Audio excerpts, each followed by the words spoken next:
Well, welcome to How to Train My CEO, CFO Without Getting Fired. I assume that you have quite some expectations following that title. And not suggesting that you want to fire your CEO, CFO afterwards.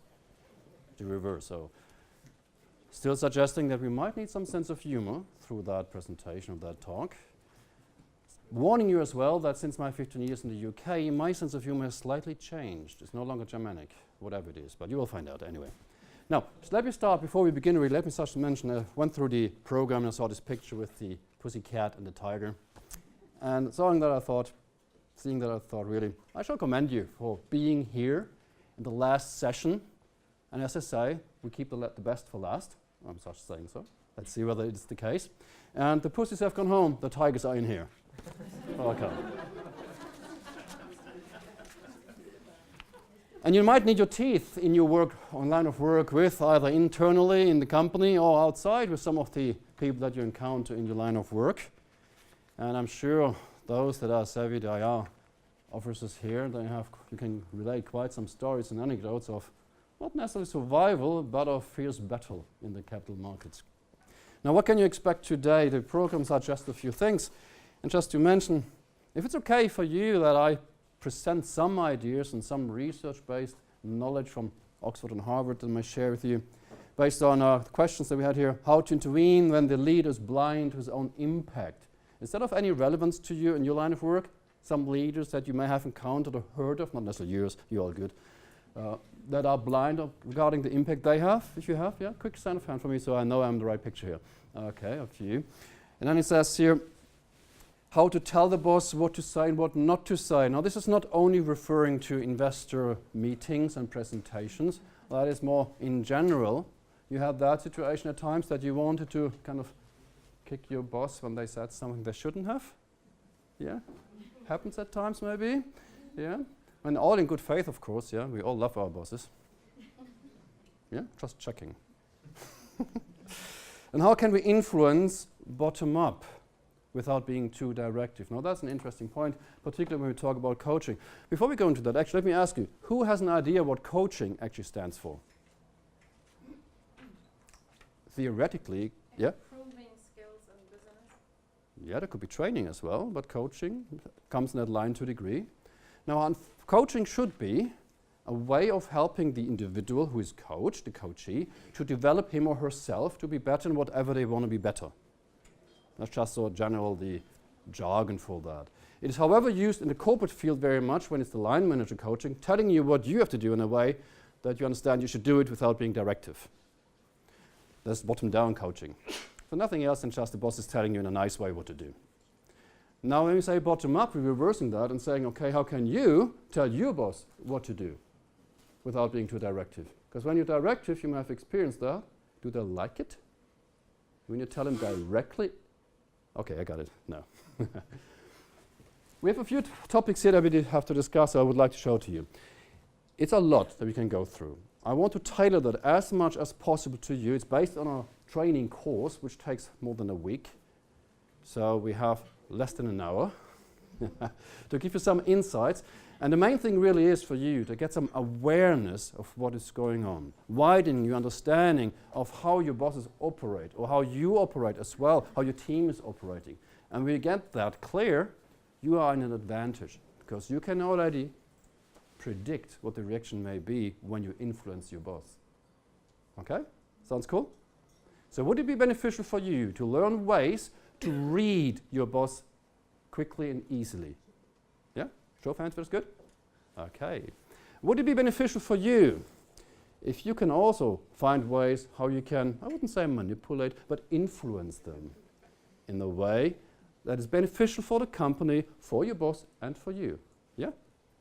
Good. So let's see whether we can get that to there. Another question before we start. Who actually is in investor relations?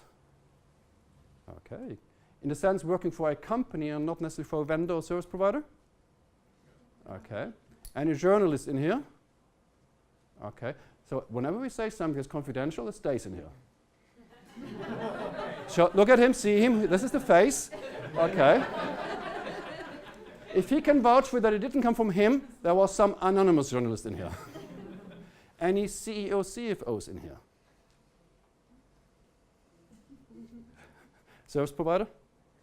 That's fine, excused. Okay, so we are free to speak and free to work.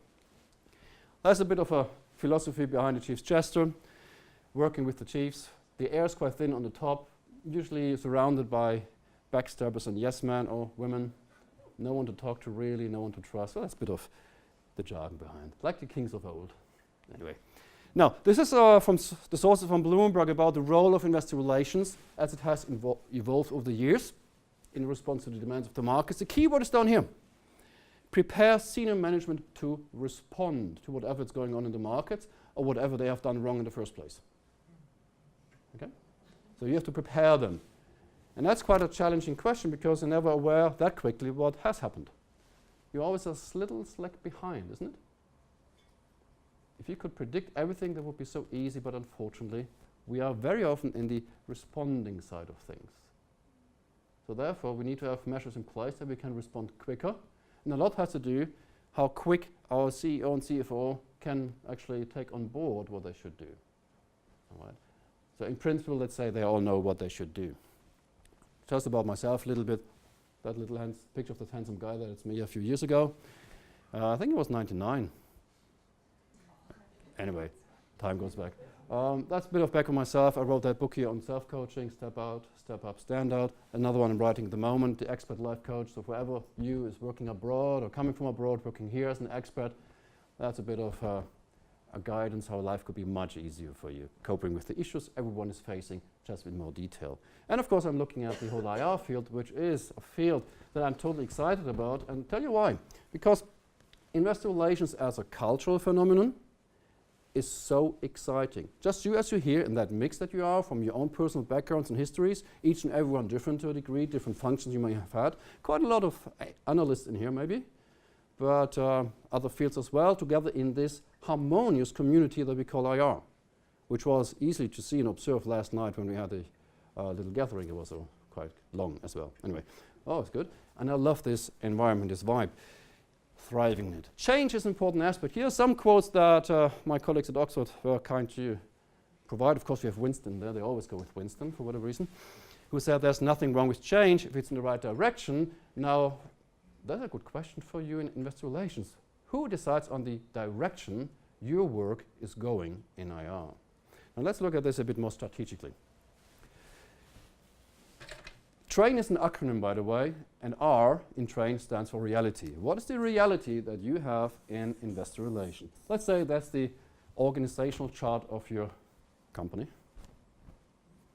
We have the C-level up here, mid-management here, and all the other important people here. In IR, you communicate. You have your media people. You have your analysts. You have your investors. Let's say these are institutional investors. We have then retail investors and whoever else you have to communicate with. Okay? So far, so good, so easy.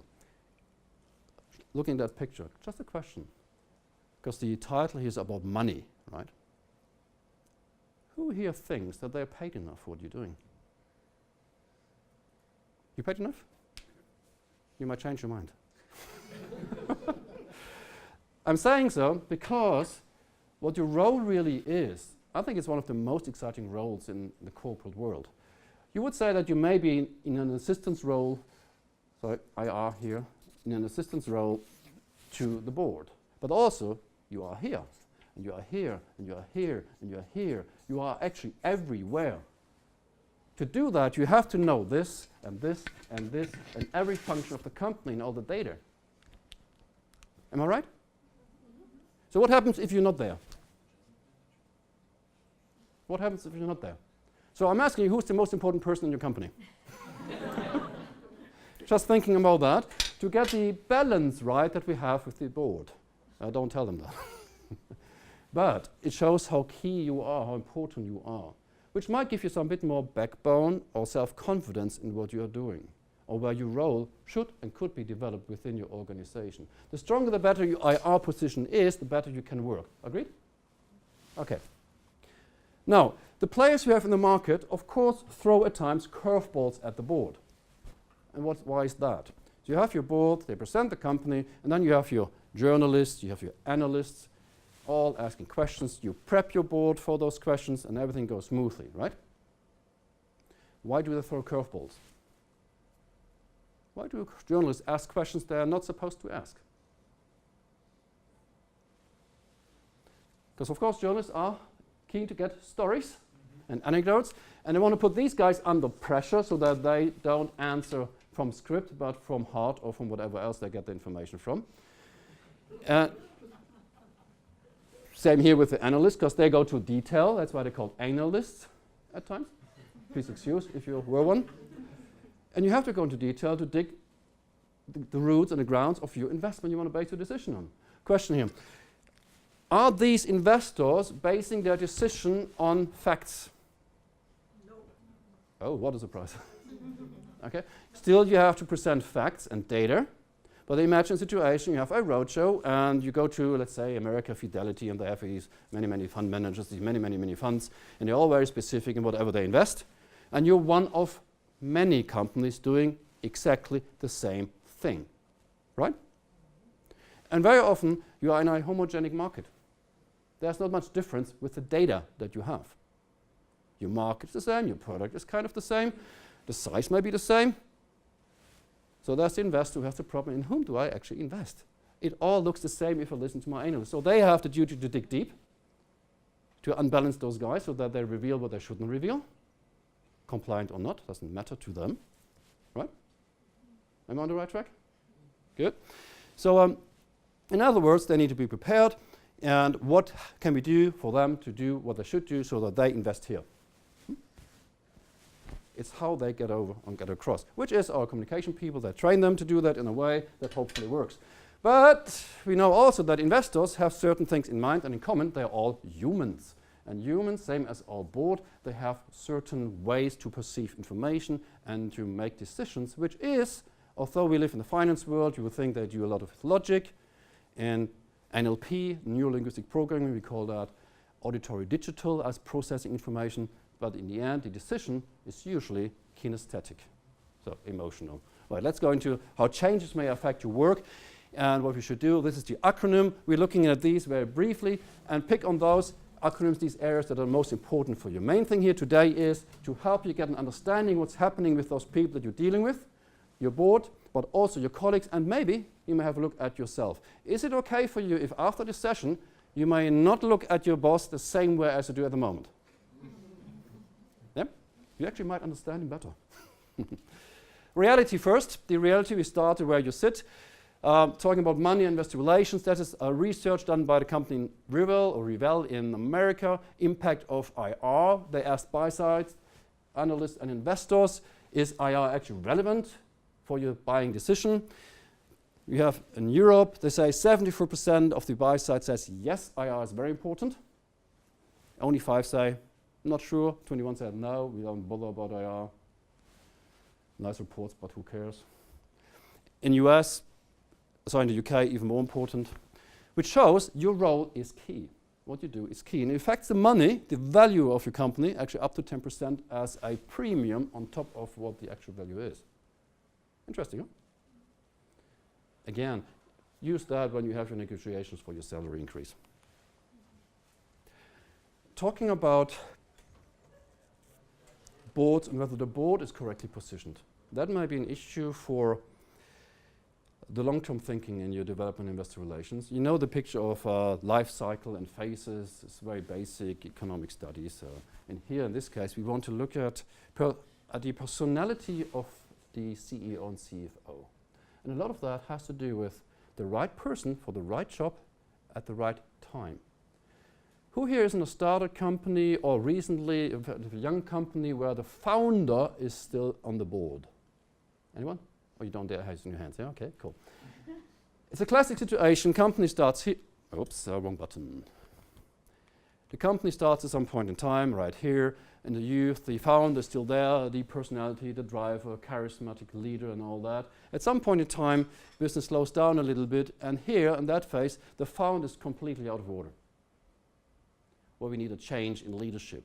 Usually we get the rescuer there, or the messiah, as some of the business journals call this kind of CEO type, and to rescue them from sudden death or certain death.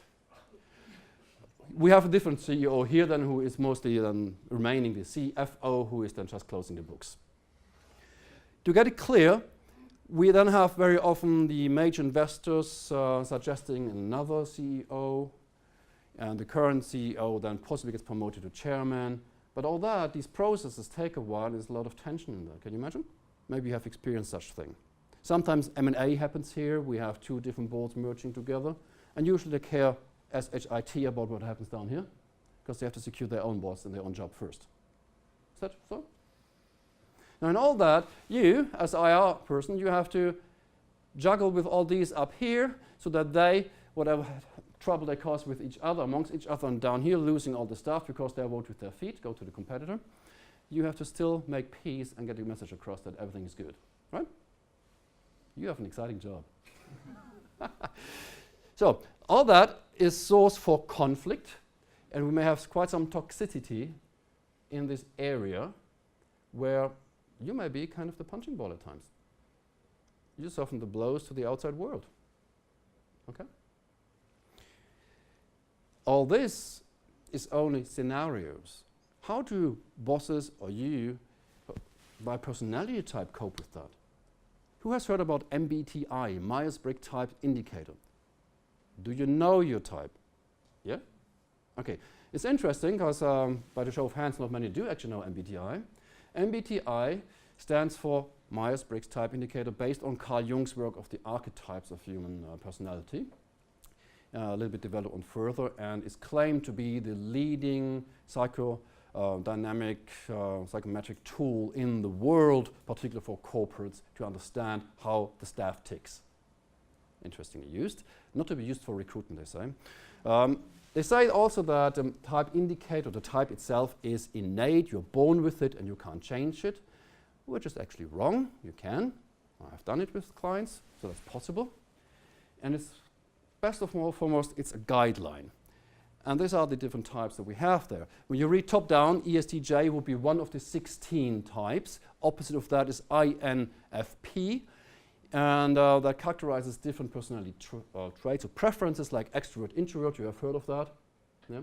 Then we have sensing and intuition, big thinker, big picture thinker, creative people are intuitive people.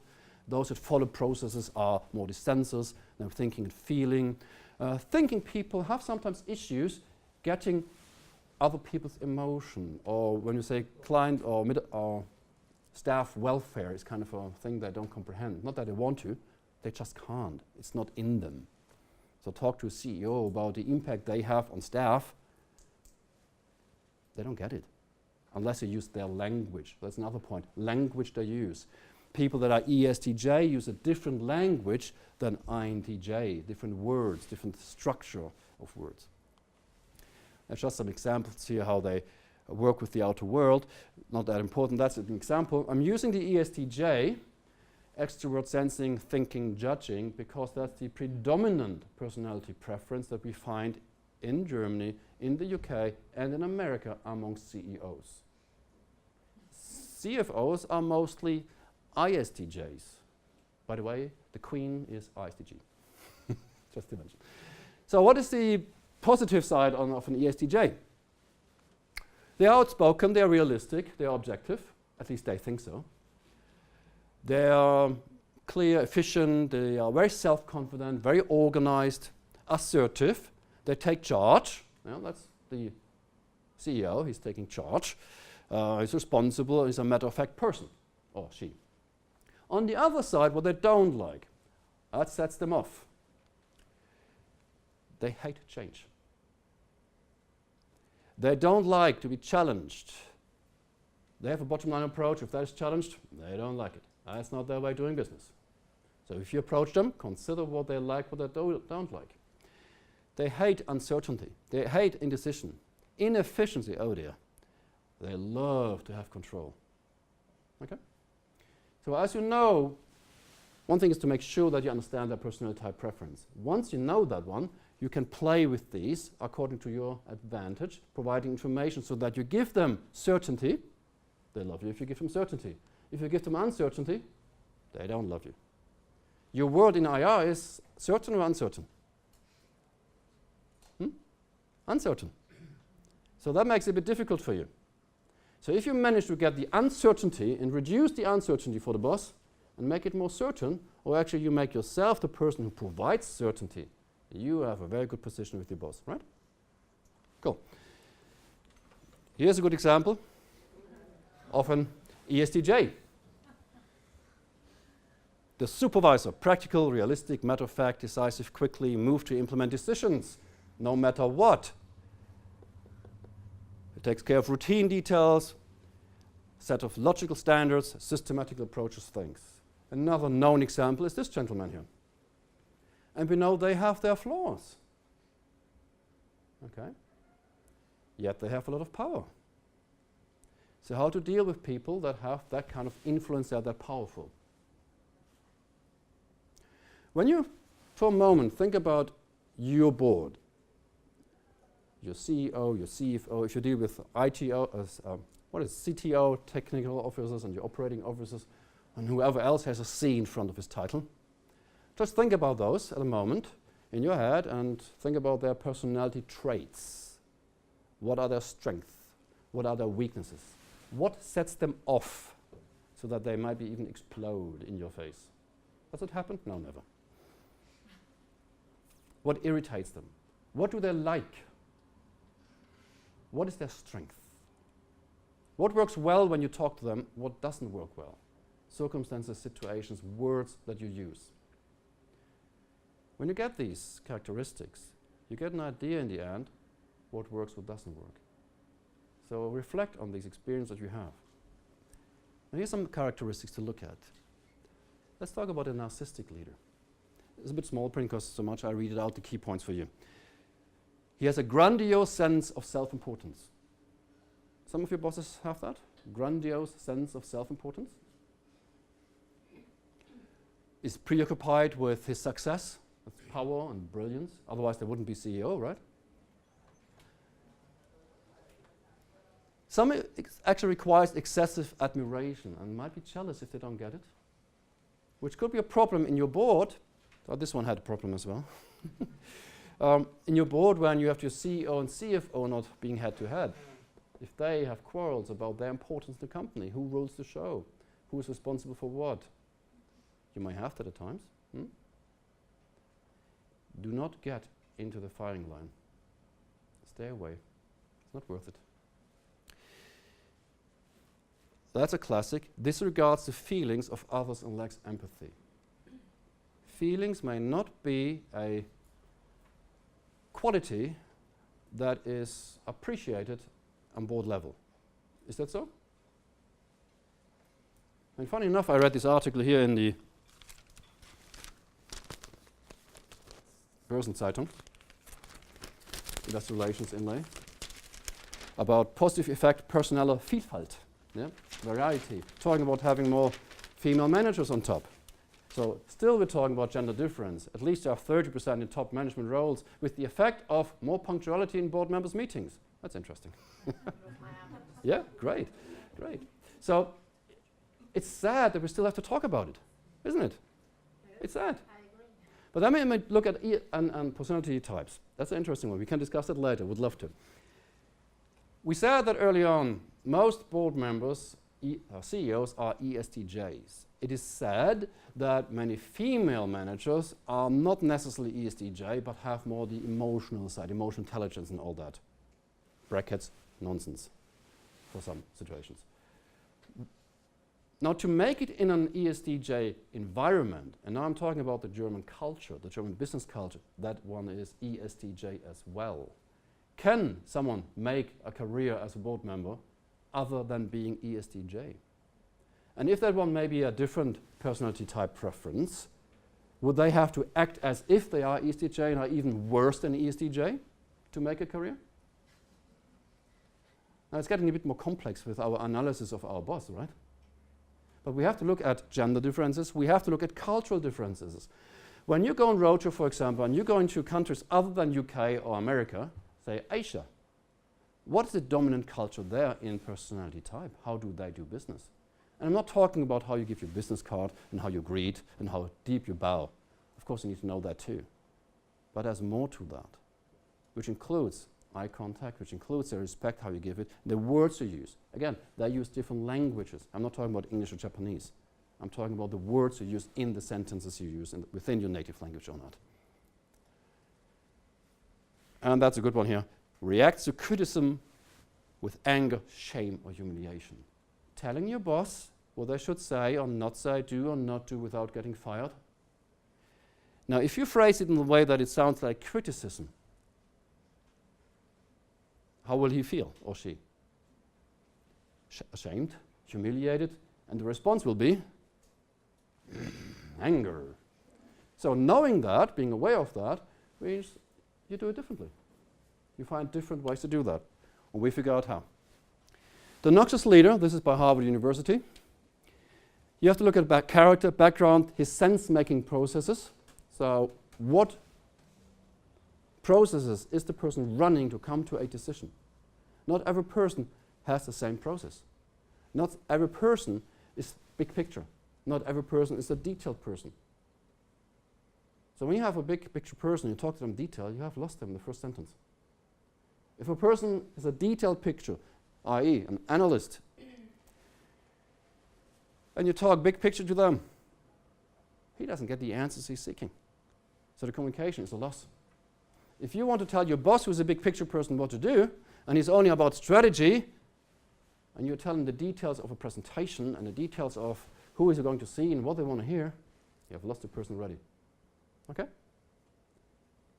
So all what you do already, change it slightly with a view to either big picture or other detailed pictures people. And it makes a huge difference. Behavior patterns. And cultural clashes, we mentioned that to a degree already. Now, it is a nice comparison from Oxford University about character traits we have here. Some of those you want to see in a board member, and you cherish and appreciate them, like at times they need to be daring. At times they need to be, they should be passionate for the business and what they do, right? It's always heard you need to have a passion for your business, and only if you have the right oomph and the love for what you do, then you can incite your investors and they believe in the story. You know that, yeah? Passionate. Self-confident. Now let's look at the corresponding personality disorders, if you want to go that far. Someone who is very self-confident could be a narcissistic person. Someone who is very loyal, however, could be a dependent person having this disorder. Someone very passionate may have borderline personality disorder. Someone who's daring, he is antisocial. See, I'm overstretching it a little bit to make a point. The point is, you have to ask yourself, is your boss one of these here? Or is he showing the characteristics he should have, or she should have, in a healthy way? And who defines or determines that? When you clash with him, or her, he's definitely that, right? But he might not be. And very often you have reports about board members that go completely bonkers. They're totally irrational decisions they show in ego trips they may have, right? You have heard of these. And some of you may have reactions in your board at times like that, where they defend their domain or their decision. What may lead to that? Why is the reason? What's the reason for that? You need to... Isn't that the whole, if you go back, Yes.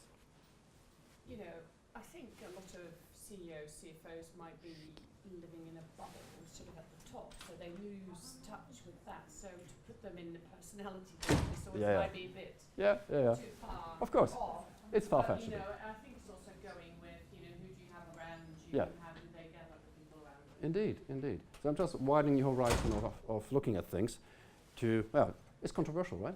Yeah. Has to be. So we looked at role clarification, we looked at stereotypes, the application of MBTI, which is only one way of looking at personality. There's so many different ways as well. And we looked at narcissism in leaders, just to open up more discussion. You want to transform your leaders. Again, you need a character, you need to understand what is really ticking. Is it the behavior you see, or it is them? You can change the behavior easy, but can you change them if it's really them that causes the trouble? Are they snakes in suits, was the question these people raised.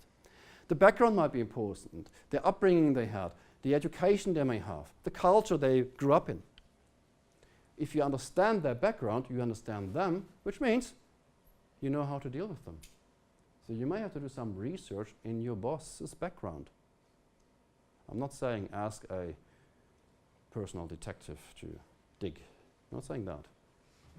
Just read a LinkedIn profile.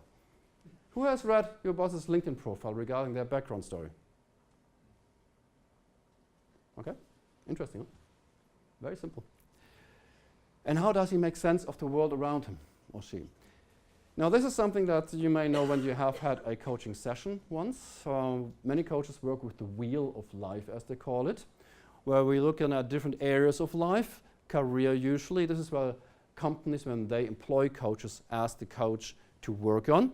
Funny enough, Harvard Business Review reported once about research they did that about all the coaches they interviewed, 73% were asked not to touch personal background. So they were asked not to touch all that, but only work on this. However, the great majority of all coaches had to work here to have results there. Why is that? Why is that? Well, let's look at this example here. This person here is very happy in the career, gets about 9 points out of 10. Physical environment is a bit bad. Fun recreation you had almost, that's bad. Personal, spiritual growth, mediocre. But let's say, for example, and if you look at your boss, are they healthy? Are they really healthy? Okay. What impact does health have on the ability to perform in high-stress situations? Ask yourself about your health, because your job is stressful too. Fun. Do you have fun? Well, your job is fun, so everything else you don't need. Just kidding. Does your boss have fun recreation at times? Or are they always powerly stressed? Dimension, fine, that should be good for physical environment if they have time to enjoy it. Now, this is an area where most board members really suffer badly. To have a career very often means the opposite, relationship is kind of going to zero. Friends and family goes to zero in many cases. Let's just take this example. You have a boss, and this is going okay. Here it's going bad. That's troublesome as well. So he's not in balance, right? The wheel is not in balance, which means if he has an unhealthy background, can he make healthy or good decisions? The domain of positive psychology suggests that you can't. If your life is crap, your decisions are crap. So can a CEO therefore remain CEO when that is not working? Okay, just a thought there. So if you have a CEO or any board member that is a bit erratic or doesn't make too good decisions, you may wonder whether this is going well. Now, are you in a position to suggest to them they should take a little break and look after wifey or husband, or maybe look after their children who may have a drug problem? No. You may, outsource that. And suggest maybe to HR, our boss needs a coach. That might work. Yeah? Don't get in the firing line. In an ideal world, you would do gap analysis, see what is pushing, what is pulling in your field. You would look into various learning theories, what is ticking, what is working for your boss to learn, how you can introduce those indirectly, covertly, working with them so that they don't even know that they are trained. That's the best way of training them. Right? When the ego is high, you don't want to tell them that they need training. It just happens, covertly. A very cool way of doing that. Ideally then, you work here on their, if you want to change behavior, very often training is spent on skills, doesn't do much. Working on their beliefs, who they are, or what they do, that works better. Values, and in the end, on their identity. If you manage to change the identity of someone who is toxic in the company, you turn everything around. Everything you turn around. Can you do that in the long term, and then short-term development that will be as possible. it was before, after a while? You can people turn around in a very short time. In 2-3 days, you can totally switch people that have issues. Remove the issue. Realized. Yeah. So tell us how. Well, again, you need to know the complexity of where they are and their issue that causes them to be the way they are. And then you grab that issue, which won't be necessarily in the short period of time something that you and I could do. That needs a Well, then you're looking at your psychotherapeutic dimensions in coaching. You go deep into transaction analysis, into behavioral analysis, Gestalt, and NLP. But these things really do work. For you, understanding the ways they communicate and how it works, we come to that in a moment. So let me just jump a little bit. Yeah, we don't need that. Yeah. That will be the answer to your question. Unconscious mind and conscious mind. To get a quantum leap in behavior change. You know, the quantum just jumps from one to the other. It's not a gradual change, it's a kind of an instant change. To do that, one has to work with the unconscious mind and implant changes there, which becomes nicely therapeutic. And the results are amazing. The point here on C bigger than E, this is taking control of your life, not being on the effect side of life. But for you, that is knowing that you can do changes. Change yourself, change the people around you. Being aware of how other people tick, you know how to deal with them. And that's the best change that you can initiate even right now. Becoming more aware of what is important to other people, understanding their map of the world. Once you have this, when you're okay with that by yourself doing so, and open yourself up to being more observant, and then you understand people much better. You will understand your boss, why he or she is going on a rampage, what triggered that. You will see the pattern that may have the person had over the years, and then you change your behavior, and you have a changed person. Sometimes it's so small a thing that can have major impact. Right?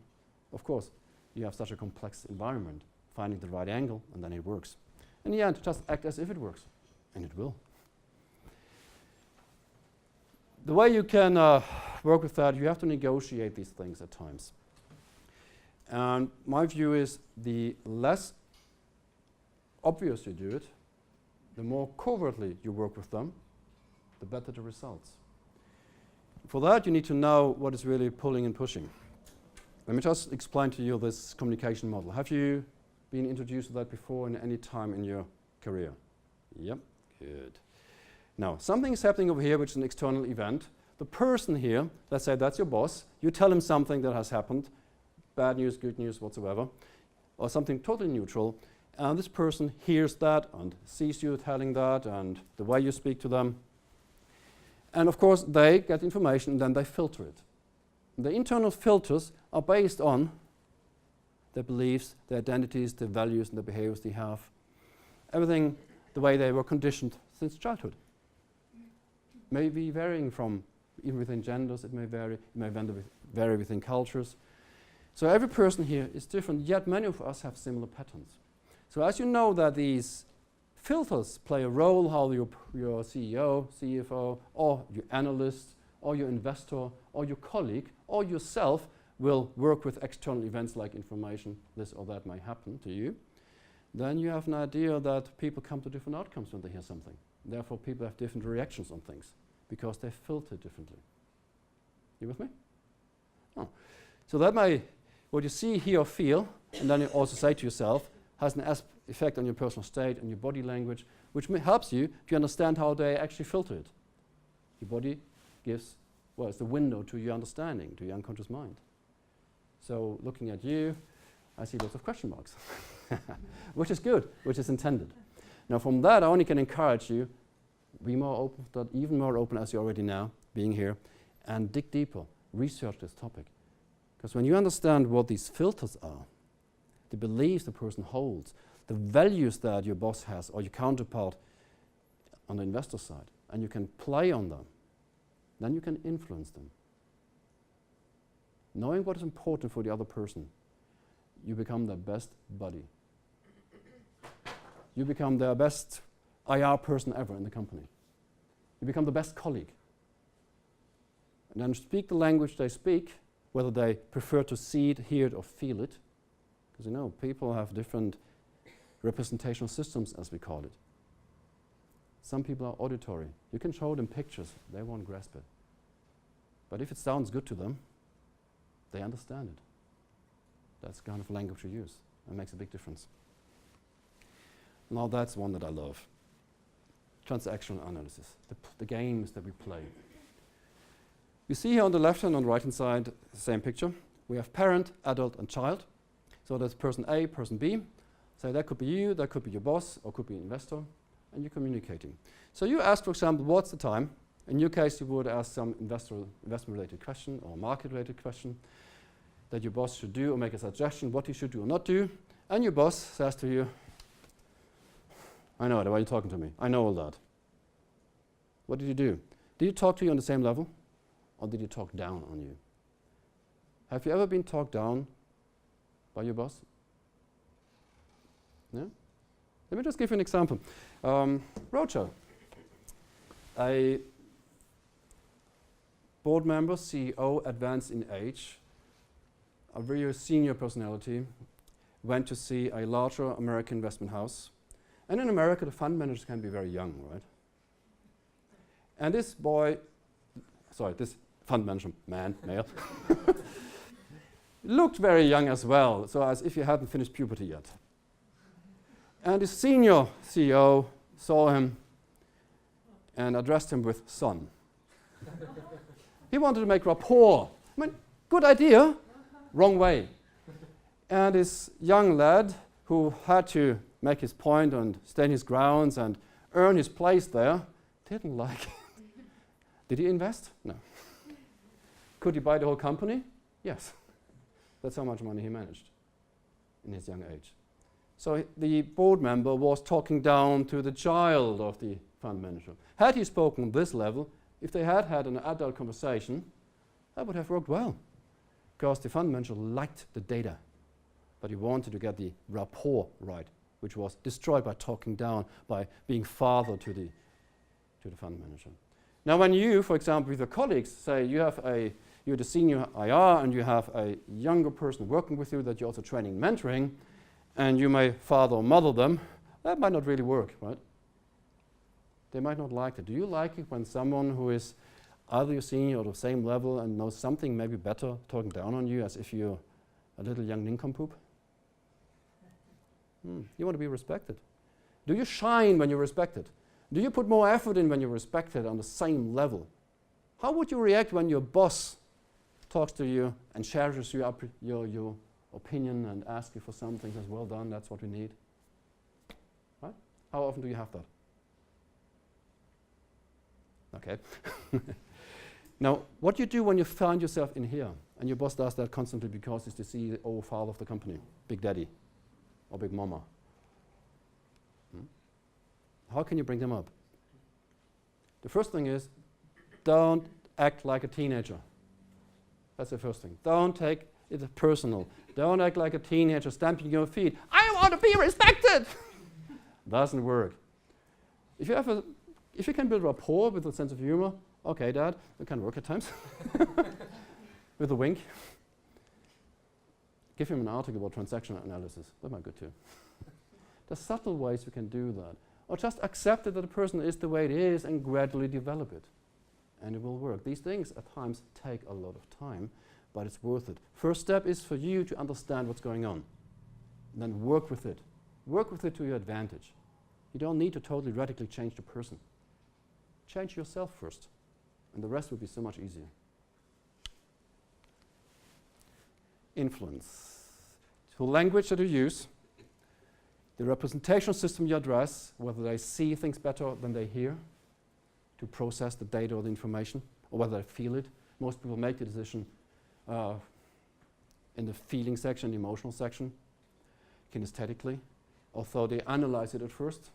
Oh yeah, a little anecdote. There was this, without giving any names of course, a leading top manager who had, same like me here, this little microphone there, and press conference, and he quickly had to rush because he had to give some room to the nervosity.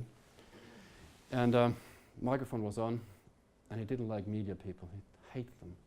And he had the habit of talking to himself aloud. So it's called self-talk. I mean, is it something intelligent or dumb to do, talking to yourself aloud? Actually, it's quite intelligent if you're by yourself only and have no microphone on. Now, he had a microphone on, went for his little business, and he talked to himself about how much he hated the media people. And then he went into the conference. Okay. Work more covertly as open. Always be ecological, because the techniques that you may find in NLP, who has an understanding of NLP, neuro-linguistic programming, some of the techniques that are covertly used are so extremely powerful that the question is whether it's ecological or ethical. Yeah? However, if you use them correctly, they're still powerful, but go all smooth and fine. So you need to know which one you use and how to use them. And sometimes there's subtle changes in how you speak. By the way you present in investor meetings and presentations, the language you use when you talk or when your bosses talk, the words you avoid, the buts and the don'ts and the ifs you avoid. You rather use and when and as, for example, as we do and when we do. And the body language, when you bring that in properly, has a major impact on people. When you then use language that reflects the representational system to help people that are more auditory to hear and make sense to them, and others need to see the picture and how the investment will work for them, that is very powerful. Big picture, small picture, all that plays a big role there. Just to mention this one, this is very important. Communication, only 7% in communication is words, is what you say. So all the effort we put in preparing speeches, annual reports, what else that has to be compliant. Oh, compliance, don't get me started. Anyway, 38% is tonality, is how we say it, and 55% is the posture. Now think about how you present. Think about how your bosses present. Think about how you speak when you speak with people in a one-on-one, in a group setting, in team meetings. How is your tonality? You can win people with a nice and appropriate tonality. You can brush them off and put them in the corner with the tonality you have. You can speak with conviction or be totally insecure, yet you may be the master in your field. You're not perceived as such if you don't speak with conviction. Just a side aspect here. Words are kind of irrelevant. How does it feel? How does it sound to you when you come from an analytical background, spending most of your time on reports and compliance? Am I talking nonsense here, or is that something that is kind of shocking? Let's say you want to consider it, okay? And for compliance reasons, that of course is very, very important what you're saying, right? You can get nailed for that legally. Rapport is key, as you see these two people here being right in rapport, same gestures, matching, mirroring, these here as well. These in rapport doing the same thing. So you can actually work in groups. As a team that we're presenting, you have if you were, for example, investors and analysts, and I would be here as investor relations officer with my board next to me, and we could pick and choose and play a game with the audience with whom we're actually building rapport at the same time, and how we actually move you into buying our story. If the team is trained to play the audience, the results you will have will be immense. Because they're here to learn. They're here also to be entertained. But if you do it in our core and planned, your outcome will be planned and it will happen. That's quite interesting, isn't it? Building rapport as a team with an audience that is larger than 1 or 2, maybe even 10, 20 or 100. You can get them in your hand and really work with them. It's amazing. But the main thing is you want to do it ecological. By the way, just to mention, all his speeches are written by NLP professionals. All his speeches are written by NLP guys. They are trained in NLP. This one was not a good student. But yeah, it's all about influencing and not manipulating. Although there's a lot of manipulative people out in that industry, just to mention. This is just an image on the representational system, to repeat that quickly.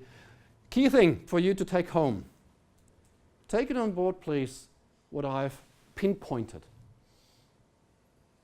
Observe how you interact with people. Actually, you can also apply that to your private life. How you relate to your partner, how you relate to your children, how they relate to you when you do things differently. Therefore, you can study yourself, how you come across, how you can build rapport. There are ways to easily build rapport and make it so much easier. You can build rapport with someone without even talking to, and they can become kind of best friends to you. People, they are like them. If you get that bridge, smooth sailing. Some people are mismatching people. So they do everything the opposite. They find it difficult. Should you be a mismatcher? Learn and listen and change how you interact with people. Your life will be so much easier. Dealing with your boss, so much easier. You can prevent and avoid so much toxic environment just by building proper and good and easy rapport and understanding their background. If you take that home from this, what we did today, your life will be different. I promise you. These are some strategies that are very helpful. Disney creativity, if you Google that, get quite some good information. Position of perceptions, that's a really cool one to understand the other person, understanding their map of the world. That's a few things we do, like power pitching if you have presentations to do, or sales pitches. Well, investor meetings are all sales pitches, aren't they? And one-on-one coaching. The way I see IRO, your role is as a change agent. You may not have looked at it like this, but the appropriate role for you in the relationship you have at work is change and transition. Moving your team forwards, moving yourself forwards, and moving your bosses forwards, so that here is much more smoothly. You are really all over the place. And guess what? If you get a much better rapport with your bosses, and they know so much that they can't do anything without you, the right time will come when you just have open the job section of the relevant pages and hint that you kind of assessing how much you're worth. You might get a better salary. Believe it? It works. Well, it's all about, just summarizing it, it's all about understanding what is really going on in people's mind, consciously and particularly unconsciously. All the stuff that we don't see, all the stuff that we do not really know about ourselves. I'm sure that when you apply only a few bits of that what we discussed today, only a few, that you will understand your bosses better than they understand themselves. And when you know how they process things, when you know how they act, how they tick, you can kind of predict the outcome when you tell them something. And the more you do that, the better you get, the easier it will be. Piece of cake in the end. Actually, at the moment, I really enjoy working with real toxic cases. When you have board members being at each other's throat, it's really enjoyable to see how that eases off very quickly. It's fun. It's real fun. Look at the methodologies. Actually, if you wanted to have a quick read ebook on NLP, how that could work, just give me your email addresses. I'll send you one. Yeah, very simple. Good read for that. So transforming the reality we discussed, aware and act. And this is the program here that we're discussing with Dirk at the moment, Kai Bommer and myself, to launch for IR officers, so that you get over a period of time a much better understanding of what you can do and all what we discussed easily and effortlessly to influence your board and to have a much easier life in the very exciting role that you have. So much so even that you can apply what we have here when you have your roadshows and get, well, more investors interested. Is that interesting for you guys? Just a quick feedback? Yeah? So if the Dirk will bring something like that to place, you might be interested, yeah? Okay, so please feed that back to Dirk, to Kai as well. I talked to him as well. And the other guys, you know, Dirk. So that would be quite good. I mean, just imagine the board eating out of your hand, literally, kind of. That's how powerful that can be. Yeah? And some of the other programs I do, as I mentioned, the expert and so forth. Yeah, good. Q&A. Question and answers for you. What do you want to know in addition to that? We're just coming to the end of the session, actually. Right spot on. You said detect the investors, learn how they are so that you can communicate in the right way, but you don't see them that many times. It's a different situation with your boss. Yeah. So how would you learn about the personal background of your investor? Okay. To deal right? When you have your roadshow and you have a name, some of the people that you have by name then, they might have a profile on LinkedIn. So that might help. They might be... It's a bit of stalking. When it's doing your research properly, you want to know as much as possible of that person. It's in the end, it's their money in their pocket, or well, their bank, their company, and you want that. So you need to know what is important to them. If you have a personal profile on LinkedIn, their likes and dislikes, that gives a certain idea of the person. If you have a Facebook page of the person, well, that gives us so much information. And you can actually then consider what the representational system is of that person. Therefore, you adapt your language. And also when you're trained to understand the eye patterns, because when the eye patterns going to give away how you think, what the representational system is, then you adjust the language that you have whilst you present. And it's much better then, therefore. You also want to match tonality. So if you have someone who has a bit of a squeaky voice, you bring your tonality up and match that one. Works a great deal. For the ladies, it might be challenging to bring the voice down when you have a big Brahmi bear. But just lower the voice a little bit, and you already have more rapport. That little lowering of the pitch or the tonality gives so much advantage. Just on that topic of tonality for the ladies, when you have the opportunity to speak publicly, and this was an issue that we had at the Deutsche Bundestag when the new building opened, right? And we had, quite some years ago anyway, but when we had the ladies of the Green Party speaking up, and those days there were not that many female politicians. And the ladies of the Green Party were very passionate. And when you're passionate and speak with emotion, what happens to your tonality? It goes up. And they didn't adjust the loudspeaker system to a high-pitched tone. So it was freaky. And the loudspeakers were squeaking. And the audience, mostly males in those days, left. Because they couldn't stand it. It was just too painful. So when you have public speaking opportunities to investors, check with the audio people first that they adjust to the higher pitch level that you may have. Okay? Also practice to bring your tonality down a little bit. It goes a long, long way. Just when your investors are mostly male, match and mirror, bring it down a bit. Goes a great deal. Other questions? Yeah. And for the guys, when you're a female audience, it might help to bring the voice up a little bit only. Okay. Other questions?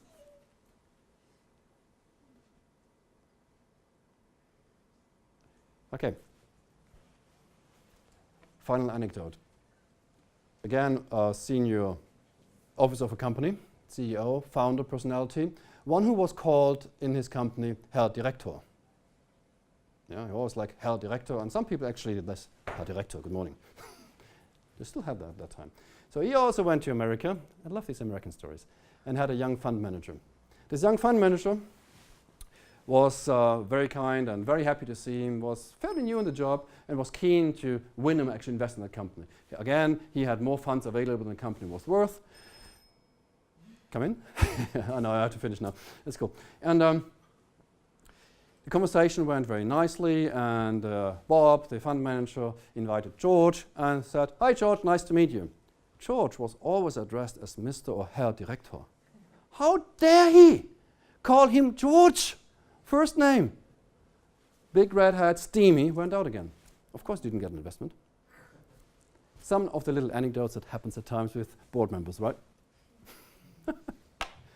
Well, okay. Thank you.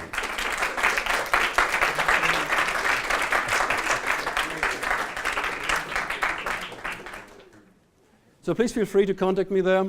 You also will get the PDF version of the presentation, I guess, from Dirk. And if you have any issues or discussions further on, maybe situations at work that you want to discuss briefly, send me an email. We have a quick chat over the phone. All right? Good. Thank you.